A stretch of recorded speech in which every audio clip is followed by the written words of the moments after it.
Welcome to the Tyler's Place podcast, the official podcast of the Scottish Rite of Freemasonry, Southern Jurisdiction. I am your host, Matt Bowers, 32nd degree Scottish Rite Mason, and in a former life, I had the opportunity to make some music with some pretty influential people in the industry, and some of those people I am fortunate enough to keep in contact with today. When I saw the article about illustrious Harold Lloyd come out in the March-April 2024 issue of the Scottish Rite Journal, and his legacy and work being maintained by his granddaughter, Miss Suzanne Lloyd, I had to reach out and talk to her about the work that he did, not only for the fraternity, but also the work he did in shaping the film industry as we know it today, as well as being a founder for the Shriner Burn units for children.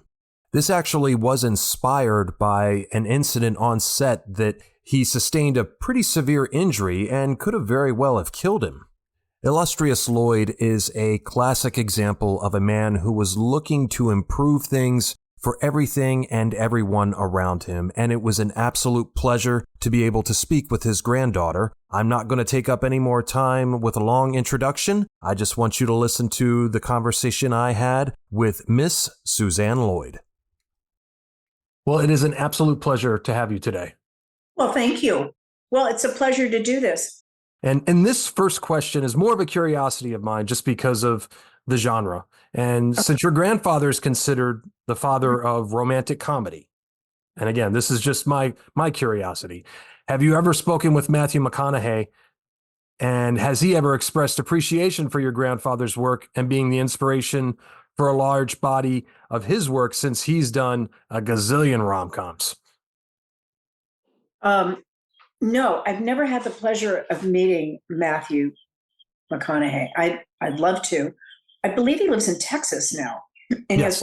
he has 4 children. He used to live out in Malibu. But no, I haven't spoken to him really at all about it. I've talked to Tom Hanks about it. I knew Jack Lemmon because through my grandfather, but really through my mother, Gloria. Mm-hmm. She knew him right when he began his career, and my grandfather helped him kind of start his career when he came out here. And he actually Harold, he didn't have a place to stay. He was newlywed and to his wife, Cynthia Stone, his first wife. Who was Chris Lemon's son. Chris Lemon is his son by Cynthia. They lived in our beach house, I don't know, for about 6 years in Santa Monica. He was just amazing at rom-com. But there's a great article that was just published by the late Roger Ebert on Harold Lloyd, and they republished it for this movie called Girl Shy that Harold did in 1924. It's its 100th anniversary this year. And that is totally the format and, kind of I wouldn't say it's the start of Harold doing rom-coms, but it's definitely one of the real features, the first feature that, people gravitate to for Right. Girl Shy, because it's all about love. And the young man, Harold Meadows, who's a shy little tailor, who's a stutterer, who writes the book, The Secrets of Making Love, Okay. which is in his head completely. And he's petrified of girls. So it was the first film that Harold produced at his own studio in Hollywood, Santa Monica and Las Palmas, that he produced and, without Roach being his producer. And he kept making films at his studio with his own earnings, which was quite amazing. Yeah. And he actually released it, and I think it had something to do with luck. He actually released it on April 20th, his birthday, Wow. in 1924. So it's getting a lot of play at theaters. In fact, I've just shown it 3 times in the last couple of weeks. Mm-hmm. And it's a beautiful movie. And the sweet thing about it is the end of the movie is basically something that Mike Nichols adored. And he asked Harold in the 60s if he could lift the end of Girl Shy for the chase and going to the saving the girl at the altar of Dustin Hoffman and in The Graduate. Mm-hmm. And thinking more about his work in movies, when talkies came about, actors and actresses had to be triple threats. They had to sing, they had to act, they had to dance. During the silent era, male actors especially had to do their own stunts. You think of Douglas Fairbanks, for example, or you even think of someone maybe not stunt related so much, but someone like Lon Chaney Sr., who came up with all of his own makeup and much to his own pain sometimes with that sort of thing. Was there a particular stunt that your grandfather was especially proud of or most concerned about the outcome that he expressed to you over the years? He took a lot of chances climbing buildings or climbing girders. And he started doing that fairly early on in his career, like Look Out Below 1919. Mm-hmm. And of course, Safety Last in 1923, climbing the building. He also had one before that called Never Weaken in 1921 that was harrowing on the side of a building and also on these girders on a building that was being built. But he said that, you go up and you kind of walk the building. You kind of get a feeling of where you are. Now, they did use, different layers of a form of trick photography. And, at sometimes he was 10 stories in the air, 12 Right. stories. But then they take 4 stories and build it on top of a 12-story building to get the effects. And then they'd shoot it in certain ways. I mean, he did some very daredevilish things that they would never let him do now, Right. And at that point, he was a star. He was outperforming Chaplin and Keaton. He was making more films than them. So there was kind of a form of concern. They weren't going to just let him dangle out there with nothing going on. Right. But they didn't have a lot of protective measures either. And, blue screen was not invented then. There were certain stunts. There was one stunt actually it was in Girl Shy. He was the back of a fire truck and he was pulling on a hose and it kept coming off the hose and he kept grabbing onto it and it kept unrolling and unrolling. And on the end of the hose was a couplet for the sprayer. Right. And it went loose and hit him in the head, and he had a concussion for 2 days. And he said, well, I could have done without that. And the scariest accident he ever had was when he was doing stills, when Hal Roach asked him to do stills for a film he was shooting called Hand to Mouth. And it was actually my grandmother, Mildred Davis, was his leading lady. Mm-hmm. It was the 3rd film that they had done together. Harold had moved on from Bibi Daniels, his first leading lady.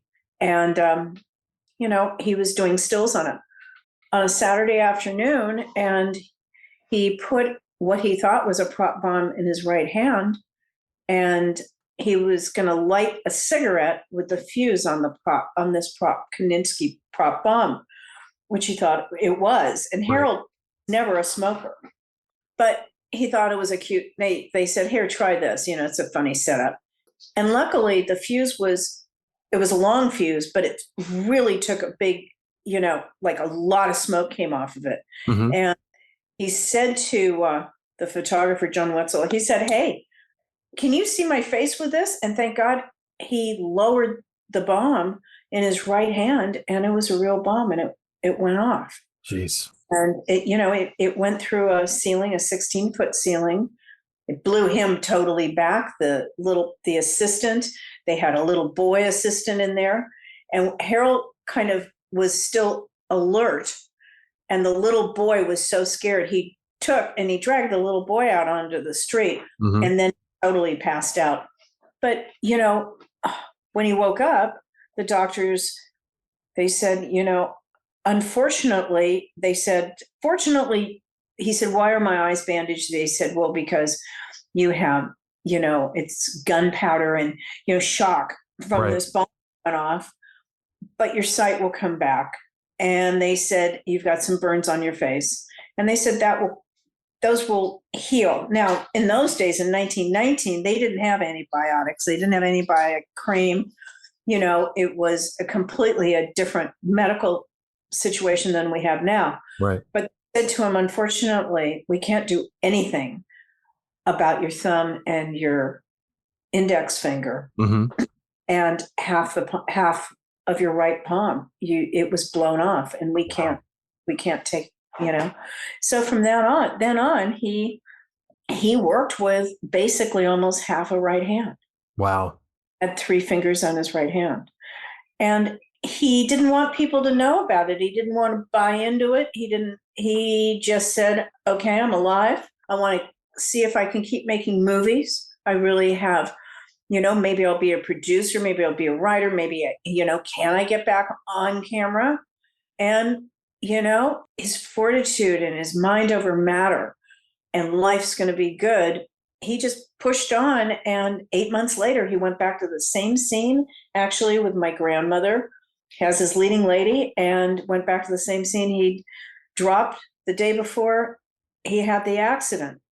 And off he went. He wore a glove that Hal Roach had gone to Sam Goldwyn's uncle, who happened to be a glove manufacturer. Mm-hmm. His name was Goldfish in New York. And they got him kind of a very thin lambskin glove to wear. So it looked like it was skin colored. And he just adapted to it. And he used his left hand really much more Mm-hmm. than his right. And then years later, when he was doing talkies in the 30s at Paramount, Wally Westmore, who became one of his very dear friends, came up with getting him a prosthetic hand so that was really great. Oh, wow. That's a great attitude for him to have, just to jump back into it, beat whatever fear that he may have had, that he obviously acquired from his injury, and just jump back into it. That's pretty amazing. Yeah, that was kind of, it's kind of like this saying, sometimes he did this film with a giant right after Safety Last. He called it Why Worry? Mm-hmm. But sometimes he'd say to his crew and everybody, they'd be worried about something or whatever. And he put up a sign and say, why worry? Come on, it's going to be fine. Let's go. And he had that attitude, Right. He was always, he wasn't negative. He wasn't depressed. It was like, look on the bright side. Let's have an up feeling about the gifts that we've been given and how do we use them, which, Sure. a lot of ways, he joined the Shriners in 24 with his father and the Masons basically at the same time. Right. And I think, and he was always out, he always tried to help people or promote people. Mm-hmm. And he always saw the good in people. There wasn't really a negative. Well, you just mentioned his dad, being a Freemason, and then when he joined the Shrine, was his dad the primary inspiration for him to become a Freemason and to join the Shrine? Were there any other family members that preceded his father in any of that? Do you know? I never asked him that. I don't know. All I know that he embraced it very much, and he was very proud of the work that he did for the Shriners. I mean, I didn't go with him, to the Masons. Right. But I went with him as I don't know. I guess I must have been about 13, 14. And I started going to the hospitals with him Mm-hmm. and going on tours with him all over. I mean, from Omaha and Florida and Chicago and Montreal and Los Angeles and Wow. San Francisco. And I go into the Shriners parades with them, and the East-West game up in San Francisco every year. Mm-hmm. And, I'd sit with him in the den, and he'd just be signing checks one after another. And he said to his assistant, who had been with him even in films with him, and then he became his executive assistant, Roy Brooks. He said, Roy, there's got to be a way that I sign checks for all these salaries. And he said, I don't mind this. But he said, and I was sitting there going down, it was stacks. Right. And, doing a signature, because he was right-handed, he always signed with his right hand. So his pen was between his middle finger and his fourth finger. And he used a fountain pen. And he said, when this comes down to the Sparklets water bill for the hospitals, he said, somebody else needs to sign these checks. He said, this is too much. Oh, he's done. Maybe Yeah. they can make a stamp or something. Right. And I just remember him saying this because he said, but he said, this is too much, because he said, I'm signing it for 22 hospitals, and it would be monthly.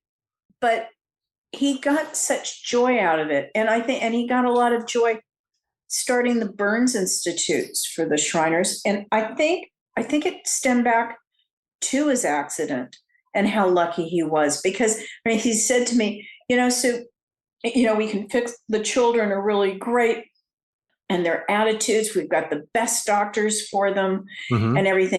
But there are a lot of children that have been burned severely. There really isn't help. There aren't a lot of hospitals that can take care of them. And that's why he kind of initiated the Burns Institutes for the Shriners.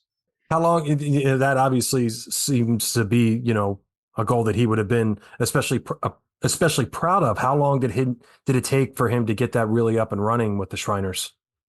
I don't know. He worked, I knew a number of the Shriners, but he worked very hard with a man named George Saunders. And his wife's name was Mabel. They lived in Chicago. He was kind of the business secretary, treasurer. I guess he'd be the CFO, basically. And, I didn't stick my nose into it, but there were two corporations that ran the Shriners. It was the Nevada and the Colorado Corporation. And I think they still exist, running it. And there was another great imperial potentate after him named Orville Rush. And this was in the 60s. It was a short team because you had that imperial divan, but they would talk to each other. But it was, I think it was just a pretty small group of people that said, oh, this is a good idea. We can expand to that and we can help children with burns.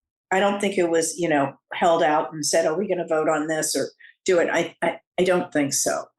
I think it almost was like a foregone conclusion that this is what we do. It was just something that we should really look at and help. And I think that, I'm sure they put it to a vote to a lot of people, but I think they came up with it, They had a master council. But, those guys, they were all different professionals and walks of life, but they really dedicated a lot of time to running those hospitals and taking care of business. And you also have a younger organization for the boys. They were doing something when I was in Indianapolis last week at the Scottish Rite Temple there, DKA. The DeMolay? DeMolay, that's it. The DeMolay boys, and they were all having a form of a ceremony, but also speaking and everything. Right. It was really, I don't know if it was a graduation or getting degrees or something, but they were really great kids. Yeah, the one thing I've noticed about DeMolay boys and even the young ladies in Job's Daughters, just, I don't want to say that kids that aren't a part of that are abnormal, but I've noticed with talking to a lot of them, and one of them being a close friend of mine and a brother's son, how they're just, I can carry on a conversation with him almost as if he were an adult my age. Not similar life experiences, obviously, but they've gotten very used to presenting themselves to people, which is really cool to see. Yeah, they're really bright. They're really bright, and they're interested in life and politics and how can we help. There's a spirit that they have that's really wonderful that the older Mason passed down to them. Yeah. Which I think is really needed in this world we're living in right now. Sure. Yeah, I wouldn't disagree with you on that. And thinking of kids, one of the things in the article about your grandfather that you talked about was when you were showing uh, some of his silent films to the kids and their text message comment that cracked me up. I mean, my dad, I got from my dad, the whole music and movie thing, and I've seen plenty of silent films. And when I was little, there was no text messaging, so I'm just kind of like, I kind of figured out right out of the gate that that's how they were able to communicate dialogue and that sort of thing. But it was just funny that the kids today, they're like, oh, he's text messaging me, and it totally makes sense from their frame of reference. Exactly, because it's kind of writing. It's text writing. It's in a black box. It's in a square form. Yeah. And I mean, but when they first said it to me, I went, what? We really like Harold's texting us, and we really like his texts. And I thought, are these kids just out? And then oh my God, it's the subtitles. And that's what it was. And it just blows people, and it took you off guard. But when I've told other people, and they just laugh and go, I never would have seen it. But the younger generation, that's all they do is text. Yeah. I mean, they can beside each other, they don't speak, and they just text the person next to them. Yeah.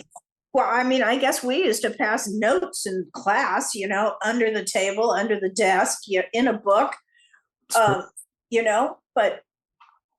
texting. Well, why even talk to your friend? Just text them. Right. What do you need to waste your voice or anything? Just, you're so fast, Right. and it's just not something that you think about. It's so funny. Well, how do you, if your grandfather were alive today, how do you think he would have reacted to the kids seeing that? And what do you think do you think he would have a message for them today? Well, he'd just tell them to, keep studying. He was a techie. So he was also a Star Trek junkie. I have no idea what he'd do. He had the finest, he was so into 3D photography. He started into that in 1924, actually. He had a 3D photographer who did keystone shots of making Girl Shy that I have. And he then became a huge 3D the spokesperson for the 3D camera, Stereo Realist in 47.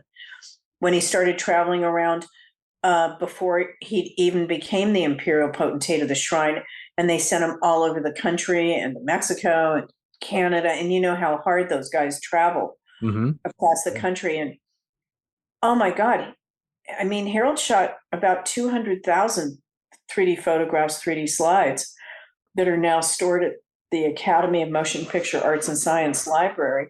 And I've done 2 3D books of his photography, but he was an amazing photographer.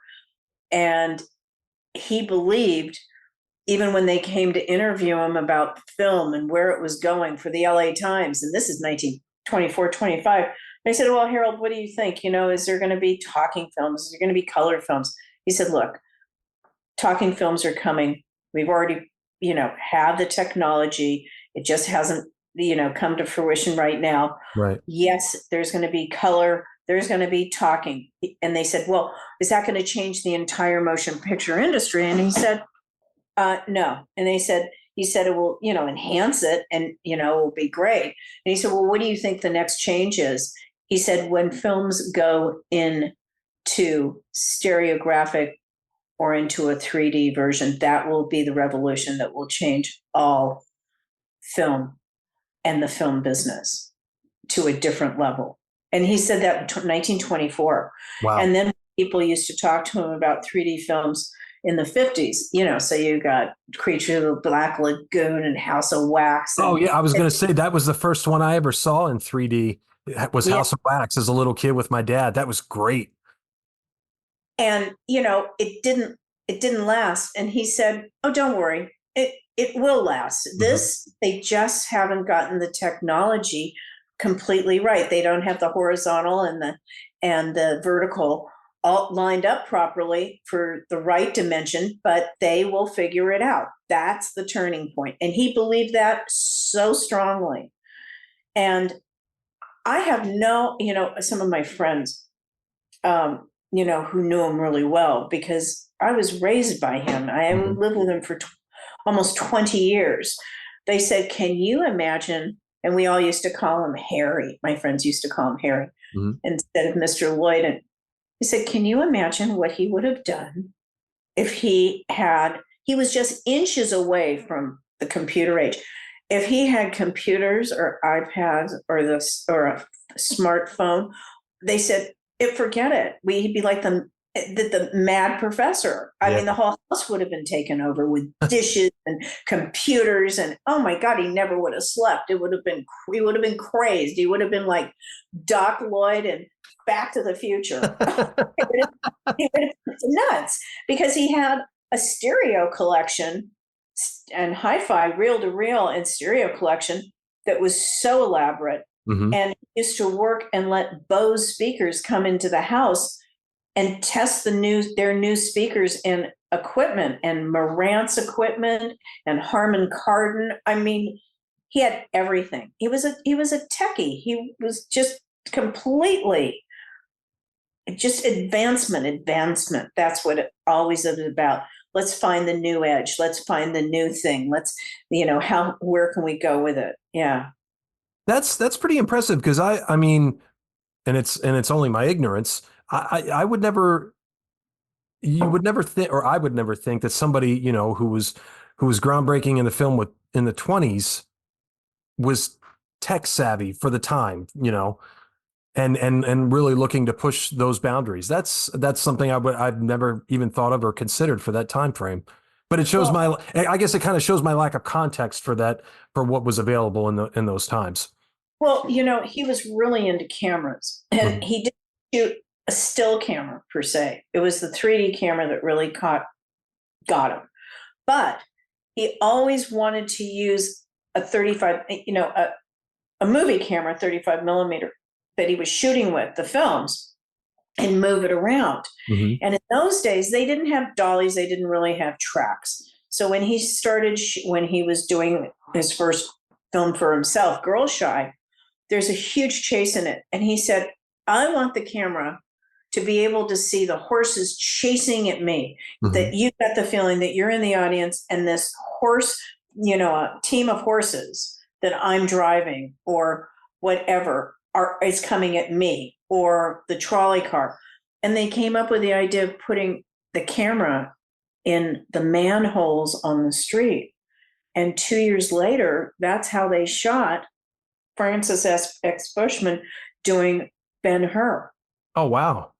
And he took the whole crew. He was obviously shooting another film, and took them and said, come on, we're taking the day off. We're going to go watch the chariot race at Ben-Hur.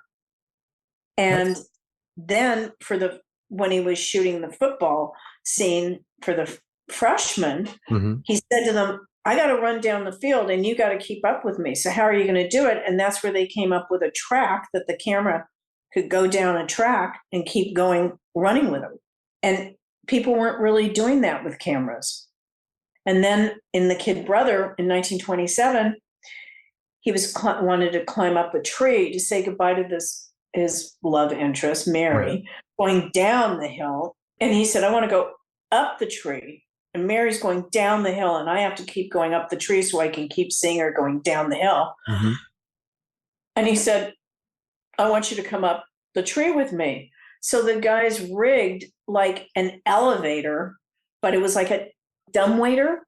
And they pulled, and the camera crew just went up the tree with him. And then when he came down in this fall, they came all the way down with him. Wow. So they cut it.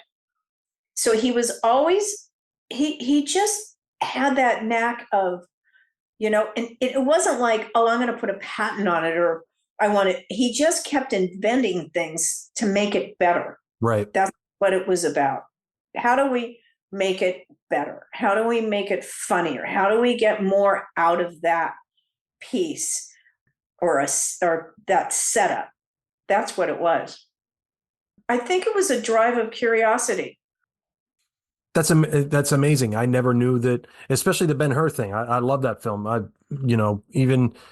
Even to this day, if it's on at any particular scene, and especially the chariot scene, knowing some of the stuff that I've learned over the years about it, and then now, I'll be able to watch it with a fresh set of eyes from what you just told me. That's wow, amazing. He just, and he was and also, getting back to the stunt, he was a great athlete. He played handball. He played handball. He had a handball court with Roach at the Roach Studios and played with Roach all the time. And then built another handball court at his own studio in Hollywood at Las Palmas and Santa Monica. And then when he built his home Green Acres, he had a gallery of exceeded 100 people, and he had a handball, and a proper regulation handball court at Green Acres, and they used to hold tournaments there for the National Handball League.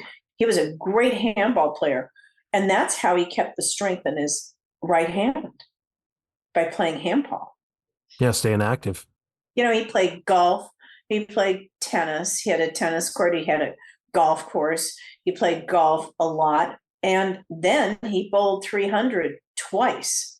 And he had special bowling balls that he used, that Spalding made for him, with 3 slots for his right hand. I have 2 avid bowlers, a father and son, in my neighborhood. I'm going to have to ask them if they know that history. It was for the Herald Examiner paper in Los Angeles. So my last question, and I could sit and listen to these stories all day for sure.